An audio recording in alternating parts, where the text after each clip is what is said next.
여러분 안녕하십니까? 주간 종합 뉴스입니다.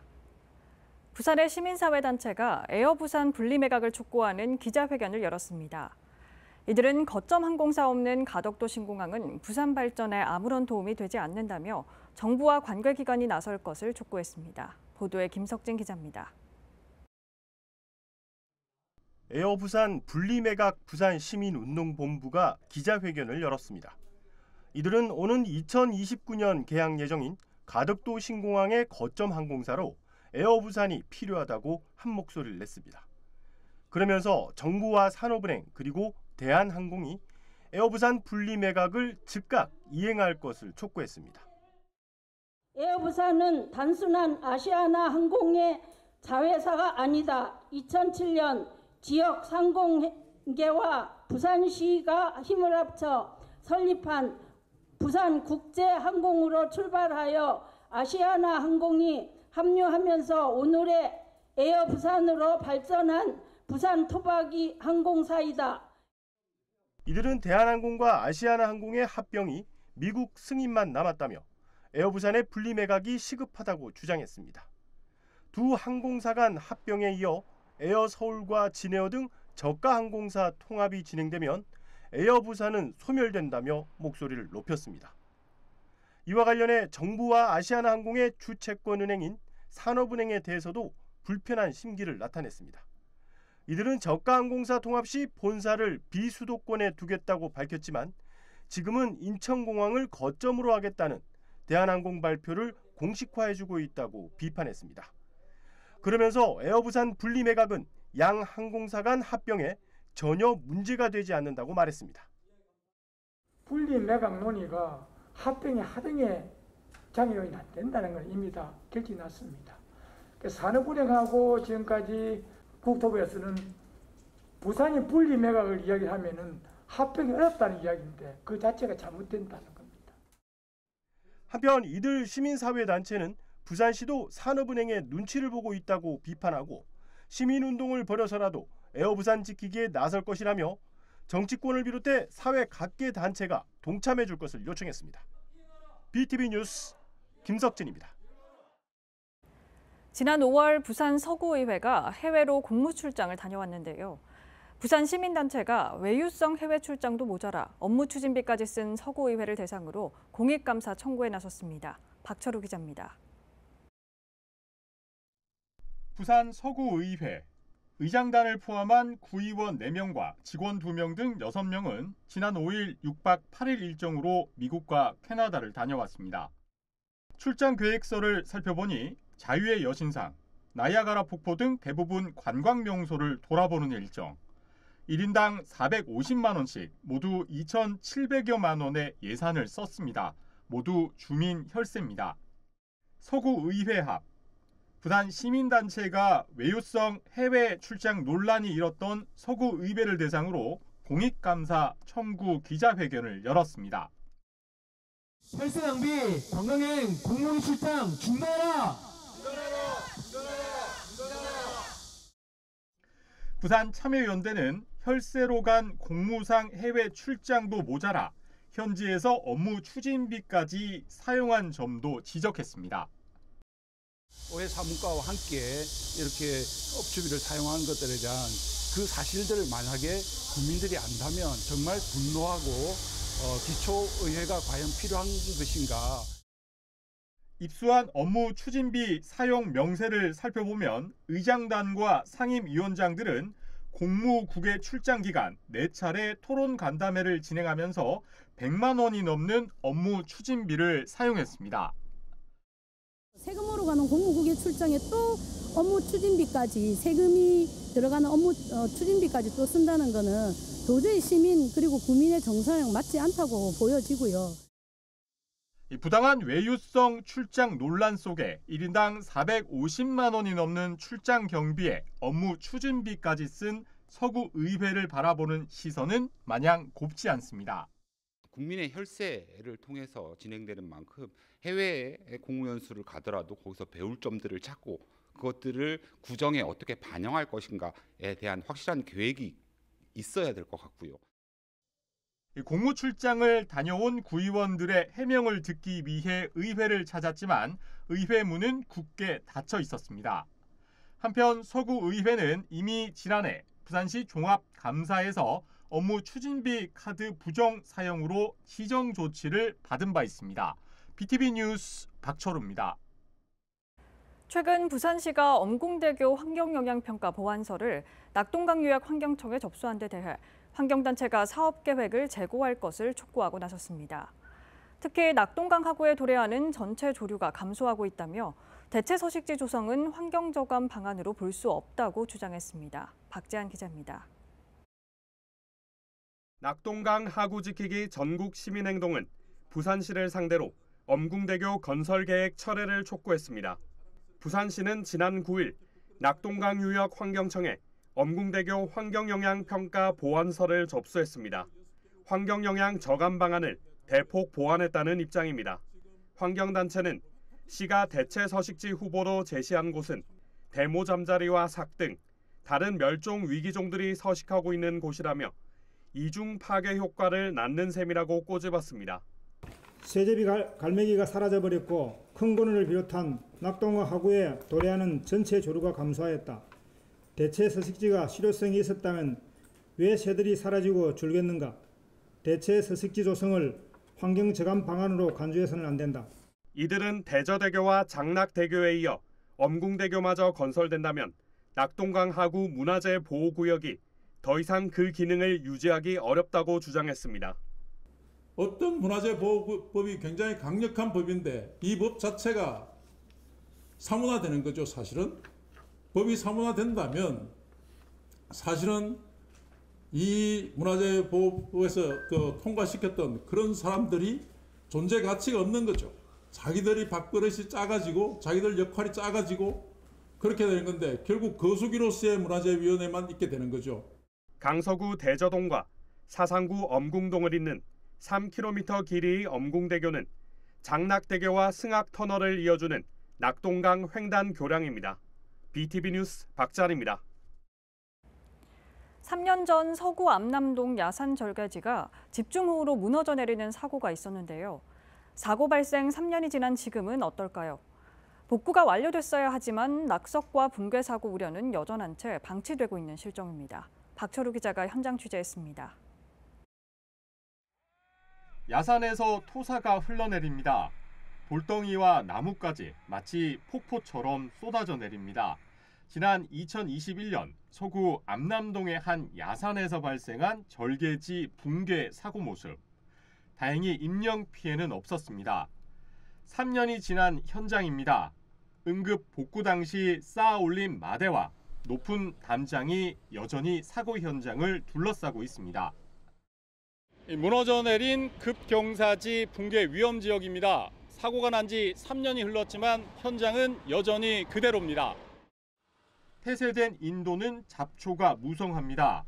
토사를 막기 위한 철골 가림막 사이로 보행자가 위태롭게 오갈 뿐입니다. 통행하기가 제일 불편하지. 우리 보행자 주변에서는 또 이게 또 언제 또 무너져가지고 할지 그것도 위험한데. 운전자들도 불편하긴 마찬가지. 붕괴 사고로 줄어든 차선은 언제 원상 복구될지 모릅니다. 운행할 때 좀 굉장히 위험을 좀 느끼죠. 더 폭도 좁아지고. 가장 큰 걱정은 태풍의 추가 붕괴가 일어나지 않을까 하는 우려. 사고 현장 인근 업체는 혹시 모를 사고에 아예 문을 열어놓고 업무를 볼 정도입니다. 아무리 보호막 쳐고 해도 토사가 흘러내리고 조금씩 붕괴가 되기 때문에 솔직히 현장 입장에서는 사무실 안에 못 있는다고 우리는. 취재진은 한국지반연구원에 현재 집안 상태를 의뢰한 결과 이 무너져 내린 절개지는 안정화된 상태라고 답변을 받았습니다. 대규모 산이 무너질 리는 없을 것 같고요. 지금 현 상태에서는. 추가적인 발생이 떨어진다 해도 지금 앞쪽에 전면에 그런 방호시설이 있으니까 그게 이제 없으면 문제가 되겠죠. 하지만 붕괴 지역의 경우 지난 2012년 이후 4번이나 산사태가 일어난 자연재해 우려 지역 중 가장 위험한 D등급으로 분류됐습니다. 현재 추가 낙석 붕괴 위험에 대비 응급 복구 완료하였으며 9월 공사 착공 시 위험도가 높은 지역을 우선 정비하여 태풍 등 만일의 사태에 대비할 계획입니다. 낙석이 무너진 곳에 불과 수십 미터 떨어져 있지 않는 또 다른 붕괴지. 이곳 역시 추가 붕괴 위험을 대비해 마대가 높게 쌓여 있습니다. 추가 유실을 막아줄 응급 복구 시설만 설치했다가 얼마 전 복구 공사가 시작됐습니다. 공사가 빠르게 진행되지 못한 건 이 절개지가 사유지기 때문입니다. 차량 파손도 일어나고 그다음에 붕괴 직전이고 해서 그걸 서로 방치하면 거기가 도로가잖아요. 좀 대형 사고 날 확률이 있고 해서 저희가 그냥 서구청에 그러면 그렇게 하겠다. 올해 장마는 다행히 추가 피해 없이 넘겼지만 태풍이 지나갈 경우 낙석이나 붕괴 사고가 우려되는 만큼 인근 업체 종사자와 주민들의 불안은 계속될 수밖에 없습니다. BTV 뉴스 박철우입니다.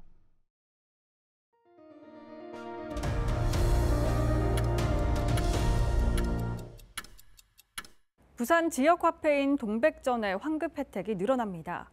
다자녀 교육지원 포인트 대상자나 대중교통 우수 이용자, 착한 가격 업소 이용자를 대상으로 월 30만 원 한도 내에서 5% 추가 지급합니다. QR코드 결제 시 최대 25%까지 혜택을 볼 수 있는데 동백플러스 가맹점 확대와 홍보는 여전히 과제입니다. 박지한 기자입니다. 동백전 추가 5% 캐시백 대상자는 착한 가격업소 이용자와 다자녀 교육지원 포인트 수령자, 월 3만 원 이상 동백패스 이용자입니다. 착한 가격업소의 경우 카드와 QR 결제 모두 가능하고 중복 대상일 경우 한 가지만 받을 수 있습니다. 8월 16일부터 올 연말까지 최대 환급 혜택은 25%까지 늘어납니다. 다자녀 교육지원 포인트 수령자가 10% 할인 동백 플러스 가맹점에서 QR로 30만 원을 결제하면 7만 5천 원의 혜택을 볼 수 있습니다. 다자녀나 대중교통을 이용하시는 분들 대중교통 이용료 제고를 위해서 일단 하는 게 있고요. QR 결제를 하게 되면 소상공인들에게 카드 수수료 부분이 없기 때문에 그다음에 정산이 이제 카드 결제에 비하면 QR 결제는 정산이 다음 날 바로 되기 때문에 소상공인 분들한테 좀 이득이 되는 부분이 있어가지고 관건은 동백 플러스 가맹점 확대와 QR 결제 등의 홍보입니다. 현재 부산의 동백전 가맹점은 14만여 개, 동백 플러스 가맹점은 1% 수준인 1,300여 개에 불과합니다. 동백 플러스 가맹점은 3에서 10%의 자체 할인을 하고 시에서 3%의 추가 캐시백을 지원하는 제도입니다. 플러스 이제 얘기하시고 이제 QR이나 이제 그걸로 결제하시는 분들인데 그렇게 많지는 않고 뭐 10명 중에 1명 정도. 저희들 소상공인 입장에서도 이제 뭐 카드 수수료 이런 게 없는 상황이 오히려 저희들한테 이득이기 때문에 좀 많이 홍보나 좀 알기 쉽게 좀 설명을 이제 고객들한테 이제 알려주시는 방법을 조금 생각해 주시면 더 많이 이루어지고 그러지 않을까 싶습니다. 시는 착한 가격업소의 접근성을 높이기 위해 동백전 앱에서 위치 기반 지도 정보 서비스를 제공하기로 했습니다. BTV 뉴스 박지한입니다. 서부산 지역 공공의료시설 설립 계획이 10년 만에 빛을 보게 됐습니다.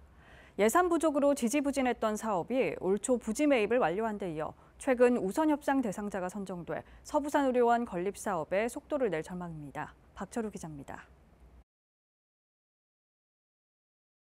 도시철도 신평역 인근. 이곳 14,000여 제곱미터 부지 면적의 서부산 의료원이 들어섭니다. 사업비는 1,641억 원, 300병상 규모의 종합병원급입니다. 300병상 규모의 종합병원으로 급성기 5개 병동. 서부산 의료원은 지난 2015년부터 추진됐지만 건립비 부족으로 제자리 걸음을 이어온 상태. 정부 예산 추가 확보로 올해 초 부지 매입을 완료한 데 이어 최근 우선 협상 대상자가 선정되면서 건립에 탄력을 받게 됐습니다. 부산시는 서부산 의료원에 CT와 MRI 등 최신 장비를 갖춰 24시간 응급 의료기관으로 운영하기로 했습니다. 서부산의료원은 우리 부산시가 직접 운영할 예정입니다. 그래서 이곳에 꼭 필요한 지역 필수 의료 시설들을 확충하고 서부산 현실에 맞는 그런 의료기관이 되도록 할 것입니다. 서부산 의료원이 들어서면 지역 간 의료 격차를 줄이는 데도 도움이 될 것으로 기대됩니다. 여기에 감염병 위기 등 재난 상황에도 빠른 대처가 가능할 전망입니다. 감염이라든지 재난과 관련된 긴급 조치가 가능한 병원이 이곳 서부산에 들어선다는 그 자체로 인해서 동서 불균형이 일어난 그 상대적 박탈감을 해소할 수 있는 아주 좋은 계기가 된 것 같습니다. 한편 예산, 부지 확보, 공사비 부족 등 어려움이 있었던 서부산 의료원 건립은 내년 4월 실시 협상을 체결한 뒤 2028년 준공 예정입니다. BTV 뉴스 박초루입니다. 2024 부산 비엔날레가 올해 처음으로 한여름에 개최됐는데요. 휴가철을 맞아 부산을 찾는 관광객들에게 또 다른 볼거리를 제공하고 있습니다. 16일 개막해 2달여간의 대장정에 들어간 부산 비엔날레 현장을 김윤정 기자가 다녀왔습니다. 잔디 위에 세워진 알록달록한 카라반에 이끌려 내부를 들여다보니 하원인 듯 식물들로 가득합니다. 캠핑장에 어울릴 듯한 설치 작품이 부산 현대미술관 야외광장에 전시됐습니다. 로비에 들어서자 높이 8m에 달하는 송신탑 모양의 대나무 구조물이 시선을 사로잡습니다. 구조물에 매달린 빈티지 스피커를 통해 끊임없이 새로운 소리가 들려옵니다. 라디오 문화와 농업의 관계를 탐구한 설치 작품입니다. 로비를 지나 전시장으로 들어서면 불안한 듯 평온하기도 한 작품. 물을 토해내며 간신히 떠있는 여성 나한의 모습이 발버둥 치며 살아가지만 매일 조금씩 깨닫는 우리의 모습과 닮은 듯합니다. 2년에 한 번 열리는 2024 부산 비엔날레가 10월 20일까지 2달여간의 항해를 시작했습니다. 부산 현대미술관을 비롯해 부산 근현대 역사관의 금고미술관과 한성 1918, 원도심 주택 초량제 등 모두 4개 전시장에서 열립니다. 36개국 62개 팀 작가 78명의 작품 300여 점을 선보였습니다. 여름에 부산을 방문하는 많은 방문객들도 함께 이 비엔날레를 즐길 수 있도록 고안을 준비를 했습니다. 특히 이번 비엔날레 주제는 어둠에서 보기이고요. 지금 혼란스러운 세상 속에서 앞으로 우리가 어떤 방식으로 대안적인 미래를 상상할 것인지를 질문하는 전시입니다. 악기 제작, 의사, 교사, 혹은 학제 연구자 등등 해서 정말 흥미로운 백그라운드를 가진 작가들이 이번 주제를 해석하고 또 멋진 작품들을 출품하고 있습니다. 부산 근현대역사관 지하 금고미술관에서는 감각적이고 몽환적인 분위기로 꾸며진 작품들이, 한성 1918은 사운드 프로젝트 특화 전시장으로 조성돼 한국을 찾은 참여 작가들이 직접 공연을 선보입니다.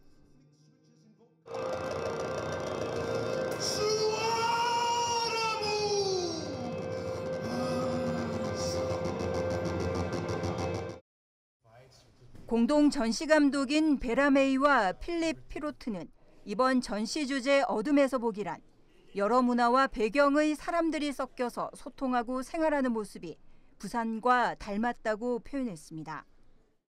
I think for us the title is about a certain type of experience, the experience of navigate. 처음으로 한여름인 8월에 개막한 부산 비엔날레. 휴가철을 맞아 여름 도시 부산을 찾은 관광객들에게 또 다른 활력을 불어넣고 있습니다. BTV 뉴스 김윤정입니다. 부산 북구 일대 관광 자원이 한층 풍성해질 걸로 보입니다. 화명생태공원에 수상공연장과 가족 놀이터가 들어서게 되는데요. 서부산권 관광 활성화의 핵심이 될 사업입니다. 장동원 기자입니다. 산업 기반이 부족한 북구. 때문에 북구는 곳곳에 흩어진 관광 자원들을 연결해 지역 전체를 관광지로 만드는 사업을 진행하고 있습니다. 그 핵심인 화명생태공원에 보다 많은 즐길 거리를 확충하고 도심과 공원을 잇는 것이 관건입니다. 북구가 추진해온 낙동 선셋 화명 에코파크 조성 사업이 최근 기획재정부 심사를 통과했습니다. 2년 전 문체부가 남북권 광역관광개발계획에 포함시키면서 주목을 받았고 이번 기재부 심사에도 통과하면서 전체 사업비 356억 원 중 절반인 173억 원을 국비로 확보하게 됐습니다. 화명 에코파크는 낙동강 노후를 주제로 연꽃단지와 선착장 일대 3만 제곱미터 부지에 수상 공연장과 가족 놀이터를 갖추게 됩니다. 지금 연꽃단지가 지금 서부산의 관문으로서 연꽃단지 바로 옆에 있는 부지가 지금 수상 공연장이 들어설 부지인데요. 요트 게르장이라든지 옆에 있는 인근 인프라와 함께 문화와 관광 이러한 것들을 다 흡수해가지고 관광의 핵심 지역으로. 강 위에 스크린을 띄우는 수상 공연장은 부유식 선셋 데크와 고정식 콘서트 마루 두 가지로 조성해 각종 공연과 미디어 아트 등을 감상할 수 있게 만들어집니다. 또 인근 가족 놀이터는 생태 체험을 비롯한 놀이 공간으로 꾸며지게 됩니다. 도심과 공원 연결을 위해선 감동나루길 리버워크를 올 연말 개통하고 구포역에서 공원까지 자율주행 버스 도입도 계획하고 있습니다. 북구는 내년 설계 등을 거쳐 2028년까지 사업을 마무리할 예정입니다. BTV 뉴스 장동원입니다.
이상으로 주간 종합 뉴스를 마칩니다. 시청해주신 여러분 고맙습니다.